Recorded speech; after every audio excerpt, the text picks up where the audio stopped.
தென்காசி அருகே சாலையில் அறுந்து கிடந்த கேபிள் ஒயரால் அடுத்தடுத்து நடந்த விபத்துகள் தொடர்பான சிசிடிவி காட்சிகள் வெளியாகியுள்ளது. பிரானூர் பார்டர் மற்றும் கொட்டாக்குளத்துக்கு இடையே அமைந்துள்ள பகுதியில் தமிழ்நாடு அரசின் பாரத் கேபிள் ஃபைபர் வயர் சாலையில் அறுந்து கிடந்தது.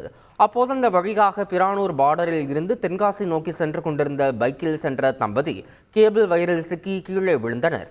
இந்த நிலையில் இந்த சம்பவம் நடந்த சில நொடிகளில் தென்காசியில் இருந்து பிரானூர் பார்டர் நோக்கி வந்த ஆட்டோ கேபிள் வயரில் சிக்கி தலைகுப்பிர கவிழும் சிசிடிவி காட்சிகள் வெளியாகியுள்ளது.